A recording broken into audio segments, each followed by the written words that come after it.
How to count colored cells in Excel. Hi everyone, I'm here to assist you today. Without any delay, let's jump right in. First, open Excel on your device.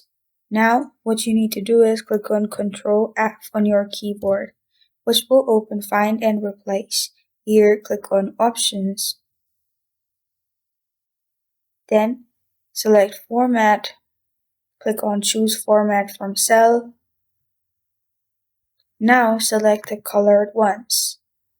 Then press on Find All.